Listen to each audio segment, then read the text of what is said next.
Hello children, myself Naila from St.Georgia Girls School Hajipur is going to help you understand and study the civic topic lesson 2 Institutional Representation of Democracy for class 7. First let us understand the meaning of democracy.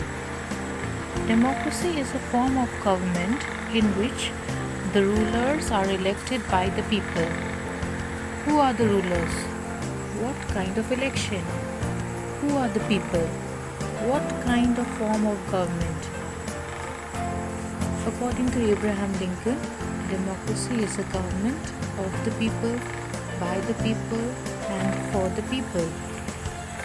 Democracy is a form of government in which all eligible citizens participate equally, either directly or indirectly, through elected representatives in the proposals, development, and creation of laws.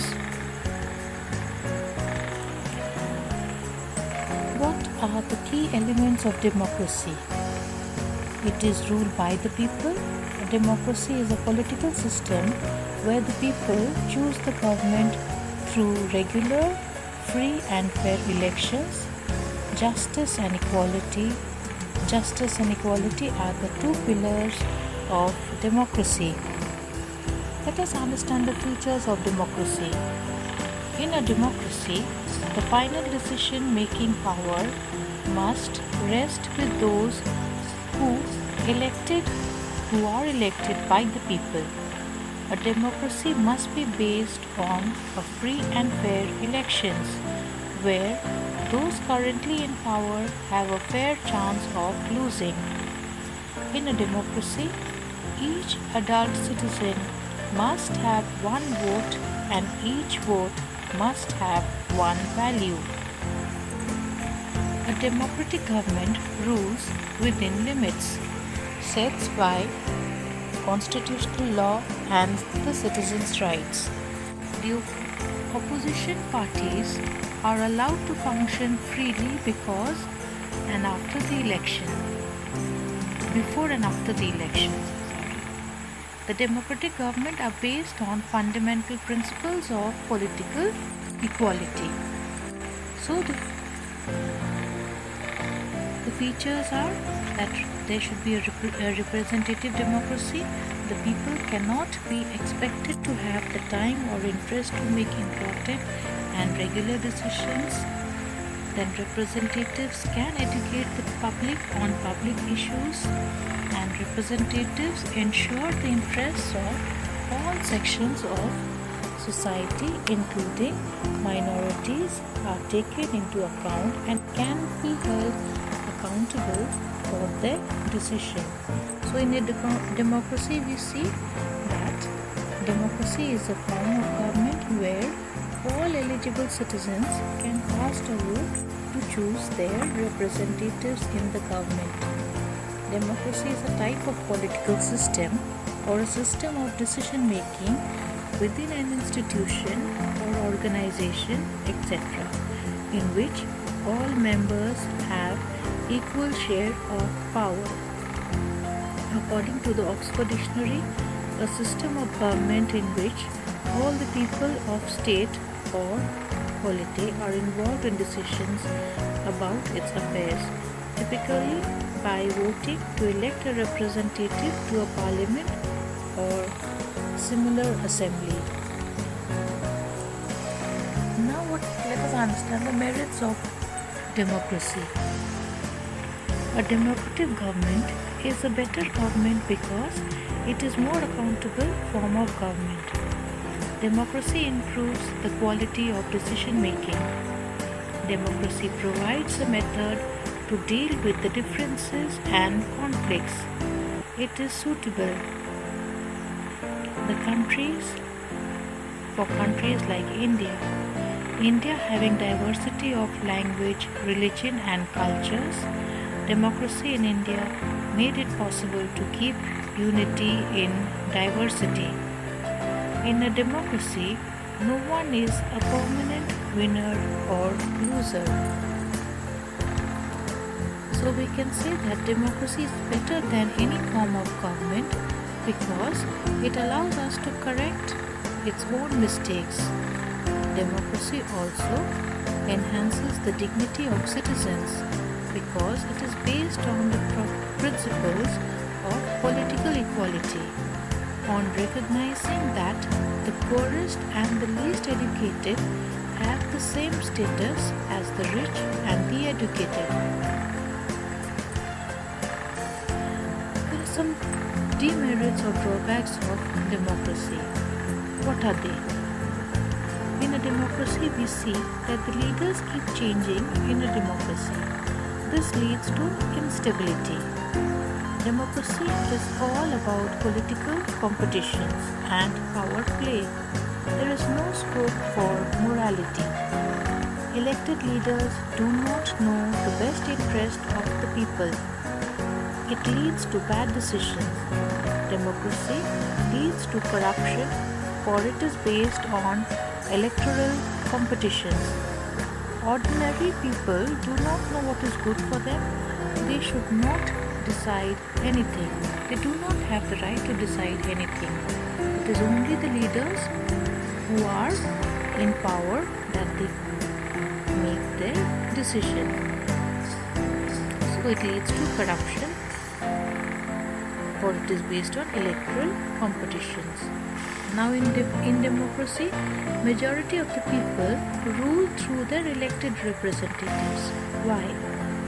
Modern democracies involve such a large number of people that it is physically impossible for them to sit together and take a collective decision. Even if they could, the citizens do not have the time, the desire, or the skills to take part in all the decisions.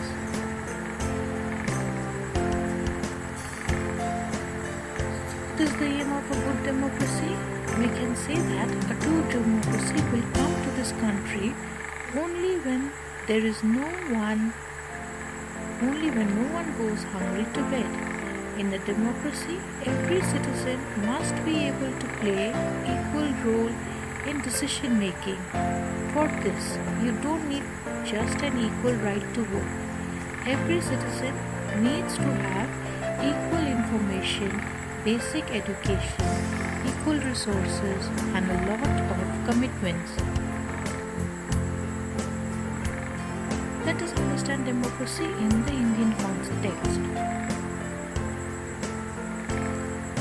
India is a democratic country, as we all know.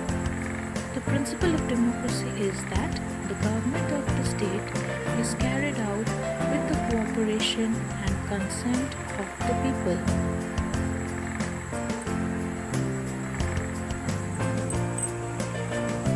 The institutional representation of democracy includes universal adult franchise, elections, political parties, and coalition government. Democracy in India. India is the 7th largest by area and the 2nd most populous country in the world, with roughly 1/6 of its population of about 1.25 billion. It is the world's largest democracy. It is one of the world's oldest civilization, yet a very strong nation. Elections to this parliament are held once every 5 years. Currently, Prime Minister Narendra Modi is the head of the government, enjoying a majority in the parliament, while President Ramnath Kovind is the head of the state. I hope you all know that. India is a constitutional republic governed under the world's longest written constitution, federally consisting of 29 states and 7 centrally administered union territories, with New Delhi as the national capital. The country has 6 main national parties. What are they? The Indian National Congress, the Bharatiya Janata Party, or the BJP, the Communist Party of India, which is the CPI, and the Communist Party of India, that is Marxist, CPIM, Bahujan Samaj Party, BSP, and the Nationalist Congress Party, NCP. There are constitutional principles in India. What are they? Sovereign, socialist, secular, democratic, republic. This flow chart shows the democracy in India. Indian democratic system we have. It is the world's largest democracy. We have directive principles of state policy, then federalism, then distributed powers, the law enforcement, elected representatives, political parties, fundamental rights. All this comprise the Indian democratic system. All this makes up the Indian democratic system. Now let us understand the government system of India. In India, all eligible citizens vote for their representatives in the government who serve for 5 years until the next elections. In India, the state government, which serves the state in a 5-year term, individuals who are the MLAs or the members of the Legislative Assembly belonging to a political party or independently contesting from constituencies that are areas are elected by citizens, and if they get majority of the area seats, then they win the elections and the CM or the Chief Minister of the state comes from their party. Then we have the national government, which serves the whole nation on a 5-year term. Individuals or the MPs, members of the parliament, belonging to a political party from areas in the country are elected by the citizens.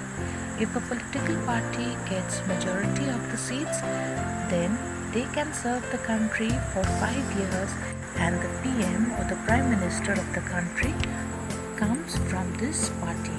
So this is the government system of India, where we have the state government and the national government. And the citizens, they vote for their representatives in both the governments for 5 years until the next election. What happens in the Lok Sabha? For Lok Sabha elections, the country is divided into 543 constituencies chosen by direct election. President can nominate 2 members from the Anglo-Indian community. Each constituency has roughly equal population living within it. The member elected from each constituency is called a member of the parliament or the MP. Each state is subdivided into assembly constituencies. The elected representatives are called members of legislative assembly or the MLA. Each village or town is subdivided into wards. Thus, each parliamentary constituency has within it several assembly constituencies within which are several wards.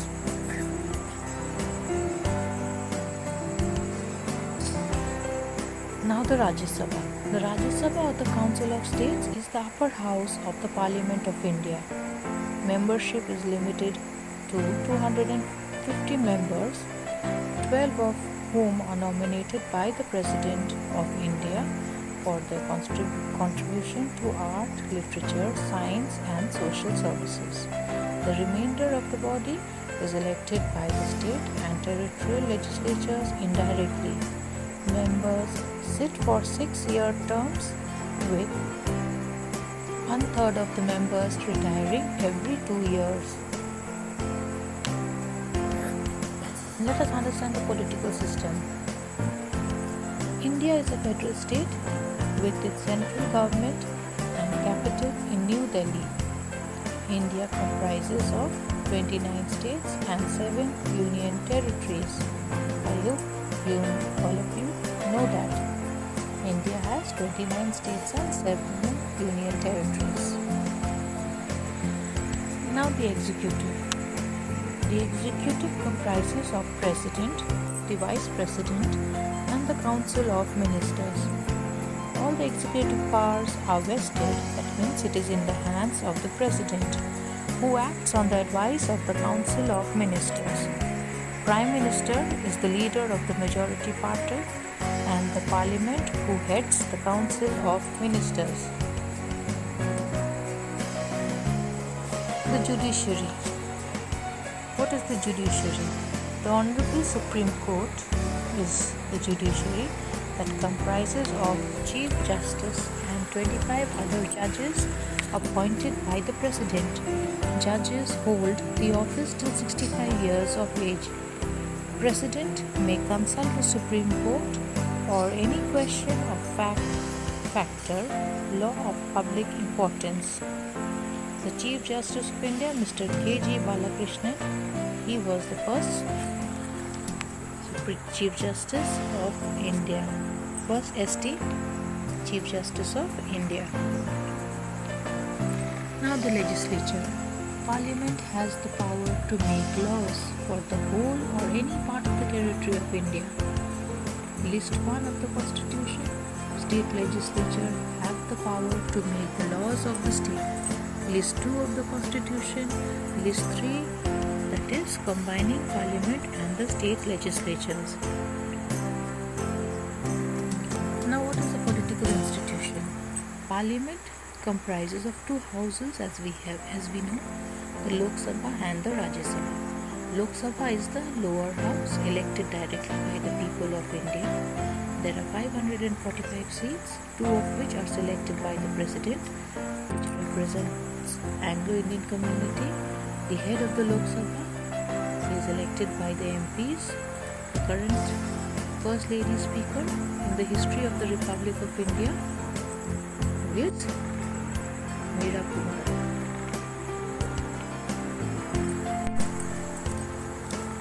Now, the elections, the foundation stone of democracy. Elections are the process by which the citizens of a democracy select or choose their representatives. The elected representatives from different parts of the country meet in a body called the assembly or the parliament.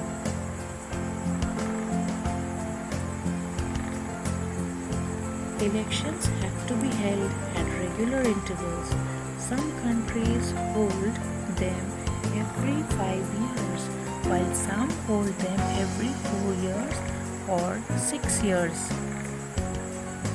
India is a constitutional democracy with a parliament system of government, and at the heart of the system is a commitment to hold regular, free and fair elections.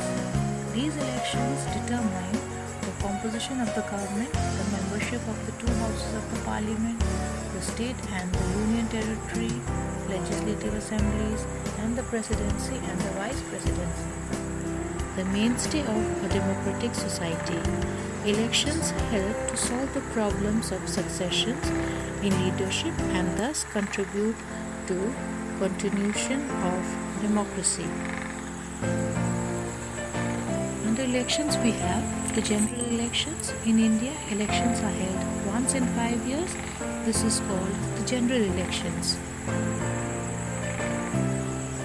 Then you have the by-elections. Sometimes when a member of a parliament or state legislature dies in office or resigns, elections are held in his or her constituency before the completion of 5 years. This is called the by-elections. Then we have the midterm election. If for certain reason the President on the advice of the Prime Minister dissolves the Lok Sabha or a state assembly, then elections will be conducted ahead of 5 years. This is called midterm election. So what are the requirements for a fair elections? We see that all citizens should have one vote and all votes should carry the same value. If people have to vote, they should have choices. Elections should have been held regularly. Elections should be conducted in an atmosphere of free from fear or violence. What is the election process? During the election process, you have the announcement of elections, that is the electoral information is to be given. Then the contesting candidates information, you have the nomination phase, the scrutiny of nomination, withdrawal of candidates, then you have campaigning, we have polling and then counting. So this is the election process. There are many national political parties in India. We have the Bahujan Samaj Party, the Bharatiya Janata Party, the Communist Party of India, the Communist Party of India, that is Marxist, then the Indian National Congress and the Nationalist Congress Party.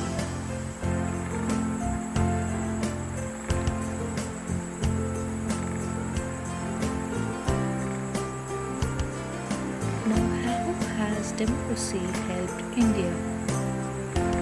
It has helped in eliminating the Indian caste system.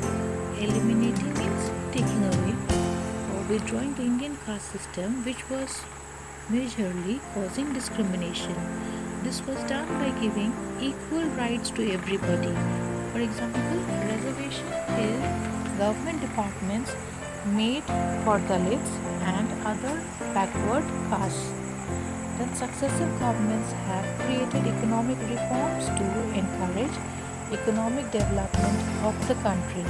Example, NTP, the National Telecom Policy that was passed in 1994.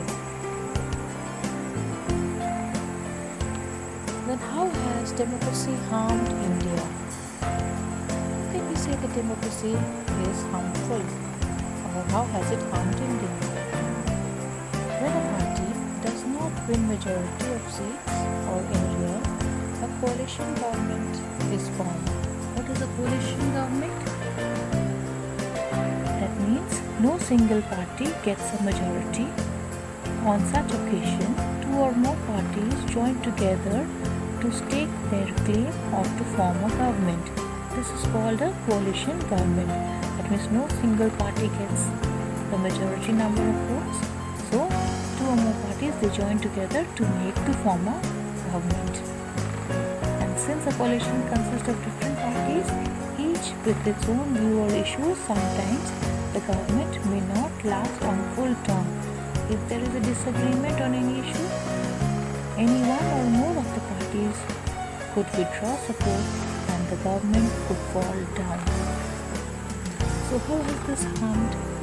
This has harmed the democracy in India. When interests and agendas of the two parties clash, decision making takes a toll and development slows down.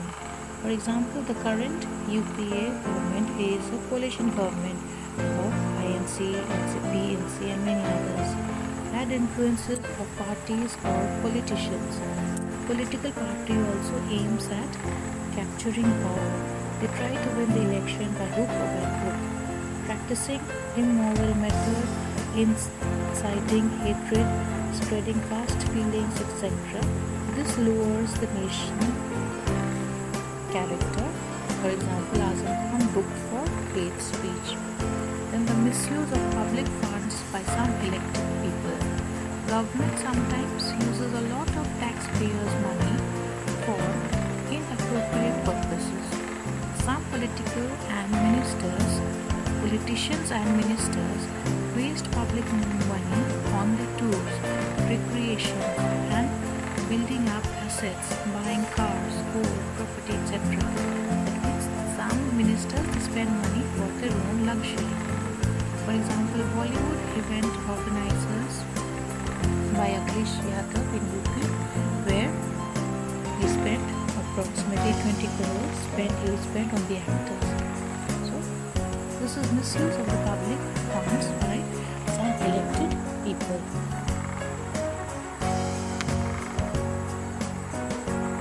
So these are the problems of social and economic equality, overpopulation, poverty, regionalism, illiteracy, violence, terrorism, casteism, poor voter, turncoat, black money, Naxalism, regionalism and communalism.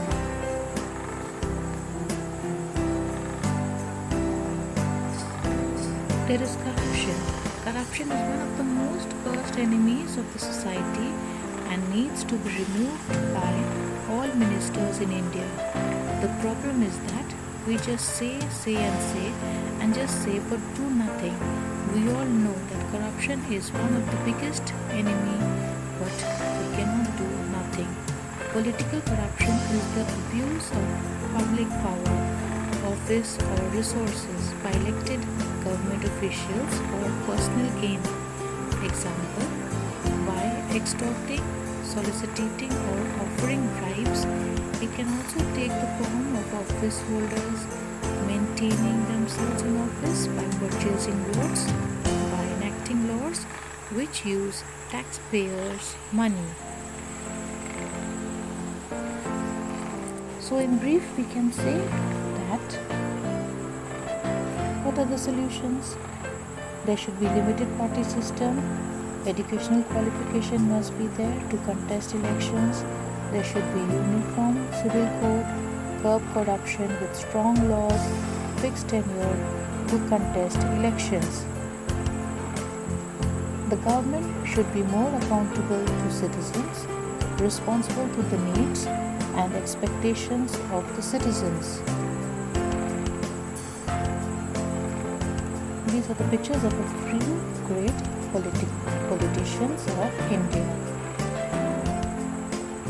So we can conclude that the institutional forms and process associated with democracy include universal adult franchise, elections, political parties and coalition government. Universal adult franchise gives the right to vote to all adult citizens of a democracy. To make elections truly representative, the state is divided into a number of small units called constituencies. From each constituency, one representative is elected to the parliament or to the state. Candidates can win by either absolute majority or by simple majority. Different countries have different systems of political parties. Some have one-party system, some have a two-party system, and some like India have multi-party system. If no single party gets a majority after election, two or more parties join together to form a coalition government. Though democracy is established throughout the world with active participation of the people, but still it faces problem of foundation and expansion, as 1/4 countries are still lagging behind. Still needs reforms in the form of practical approach and deepening of democracy to have strengthened people's participation. It is equally true that India is the only country in the world where people are united together, in spite of the fact that we belong to many religions, culture and traditional backgrounds. So finally, I can be said that no government or country is perfect. It can be said that no government or country is perfect. There is nothing wrong in the Indian constitutional law. In fact, it is the responsibility of the citizen to make efforts to actively participate in the function of the government and make the country perfect. We don't need just equal rights to vote. Every citizen needs to have equal information, basic education, equal resources, and a lot of commitment. True democracy will come to this country when no one goes hungry to bed. With this, I come to the end of the lesson. Children, please follow up by reading the